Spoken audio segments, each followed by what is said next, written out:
Okay, sorry. Okay, good morning, everybody. So I'm starting this live right on the London Open, as you can see on the clock here. 7 GMT is the London Open. So I call a short here. Took it, of course, banked 18 pips, if I remember well, then 10 and then 18 pips. And now we are here struggling around the daily pivot. You see there, I don't use them a lot, but I put them sometime on my charts. So after the big CPI, we had this move down. We are actually in a consolidation. So this consolidation can break down, can break up. That's not something very relevant. But I'm still buying dips, of course, on the Euro USD. And nothing has changed a lot. If we would go down, we have the lowest level we already saw, which are the big fib. Sorry, it's not this chart, but that one. Normally, yes. So we have the bottom here and then the big fibs there. So that's what we have already been saying for the last days, weeks. So this area there would be great. We missed it by a little bit. So that's where we are now. We are bouncing already. So I think we could see a follow through. Anyway, as I said, I think we will close above. We should close back, sorry, above the 10074 this week, hopefully, and still looking for a move by the end of month to this 10374.73 area up there. So that would be something interesting and would be coherent with price action. Of course, we can look lower with those rate hikes, especially next week. We have the big Fed rate hikes, but we already know. I posted that and I really invite you to read it if you can. It's very interesting. Let me show that to you here. I posted this morning two things. So this is the code I posted for the level. You can see there, right there. And now, of course, we are up 25 pips or something like that. But that's not what I wanted to show you. The thing I wanted to show you is those two tweets I posted. This one about the burns and things like that, and the other one, this one. So those two tweets have very good information, relevant information about the financial market, about what's happening behind the scene on the US economy, especially from the bond rate point of view. And that's very important because that's goes exactly in the direction of what I have been saying for already a long time about those rate hikes. They are at the same time a medicine and at the same time a virus. And the fact that the Fed is hiking so fast for now is not really a good thing. Let me bank some, sorry, I have to bank some pips there. Okay, so the fact that the Fed is hiking so fast, the rate is not a good thing at the end. The economy will suffer, and at the same time, the debt, the huge debt they have, they will have to pay a much higher interest on it. And that is changing the bonds market, that is changing everything with the thin market, the volume, I mean, the liquidity is reducing a lot on the bonds market now, so they hope there could be some new buyers, but it's really something, it's a big shift that is happening now, a big shift, sorry, that is happening now, and it's important to keep that in mind. So for now, we are here. It's this is a 4-hour chart, so we are here. We have the big bottom, and the bottom we had with the spikes and the stop hunt we had last week. just there.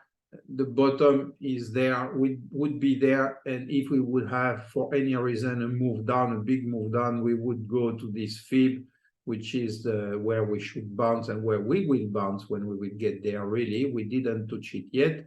And now on the upside, what I would like to see this weekend is, because we are Friday, of course, is the close above the 676.40 fib. I was expecting to see it last week, but where are we? Last week, but we didn't close above it. We closed under it last week. So this week, I hope we will close above it,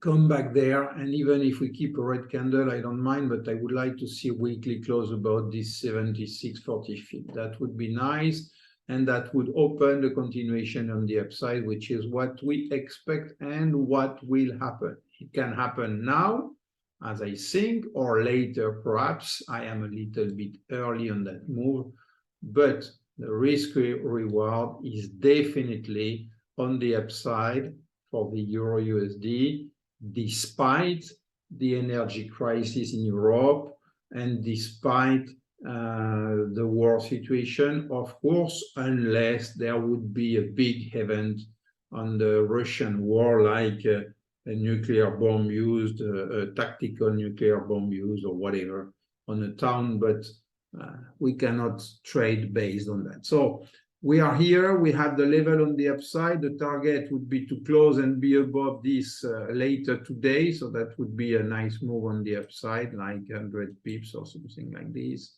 75, 90 pips. Well, it's already good. And on the downside, we see we have been bottoming in that area on the 61.8 fib there, together with this 50%. That's two ABCs. One is a 4-hour, if I remember, the other one is a daily. So that's where we are now, and that's where we are struggling. So concerning the Dixie,